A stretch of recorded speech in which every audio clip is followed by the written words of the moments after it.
வணக்கங்க. ஆக்சுவலாக வந்து கஸ்டமர் வீட்டில் கிரைண்டர் வந்து இழுத்து சுற்றலன்ட்டு பெல்ட் வாங்கிட்டு வந்து மாற்றிருக்காங்க. இப்போ என் கையில் மொத்தம் 4 சைஸ் பெல்ட் இருக்குது. 4மே வந்து 36ஆம் நம்பர் சைஸ் பெல்ட்டு. ஸோ இது வந்து பெல்ட் லூஸாக இருக்குன்ட்டு இந்த பெல்ட் வாங்கிட்டு வந்திருக்காங்க இன்னைக்கு. ஓகேவா? ஆனால் பெல்ட் தேஞ்சு போச்சு அப்படின்ட்டு கஸ்டமர் வந்து மாற்றிருக்காங்க. ஆனால் இந்த பழைய பெல்ட்டை பாருங்கள், பழைய பெல்ட்டில் ஒன்று கூட தெரியல. எல்லா பெல்ட்டுமே நல்லா இருக்குது, ஒரு பெல்ட் தெரியல. கஸ்டமர் லூஸாக சுற்றுது, இழுத்து அடைக்க மாட்டேங்குது அப்படின்ட்டு பெல்ட் மாற்றிருக்காங்க. ஆனால் என்ன பிரச்சனைன்னு பார்த்தீங்கன்னா, இதில் 36ஆம் நம்பர் சைஸ் பெல்ட் வந்து இந்த மோட்டருக்கு லூஸாக இருக்குது. இதுக்கு முன்னாடி சைஸு கம்மியான சைஸ் வாங்கணும். ஸோ மோட்டருமே அட்ஜஸ்ட் பண்ணி பார்த்துட்டேன். மாமணி மோட்டருமே அட்ஜஸ்ட் பண்ணி பார்த்தீங்கன்னா இந்த ஒரு காரி கட்டுற பாருங்க,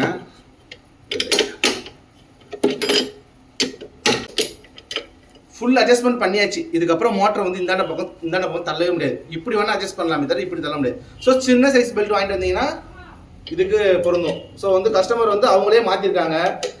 இதுக்கு தான் சொல்கிறது, எலக்ட்ரிஷியனையோ இல்லை டெக்னீஷியனையோ இதில் அனுபவம் இருக்கிறவங்களை கூட்டு வச்சு பண்ணணுன்ட்டு. இதுக்கு எனக்கு தெரிஞ்சு கஸ்டமருக்கு எவ்வளோ நஷ்டமாக இருக்குன்னு எனக்கே தெரியல. 4 பெல்ட்டுமே நல்லா தான் இருக்குது, 4 பெல்ட்டுமே நல்லா தான் இருக்குது.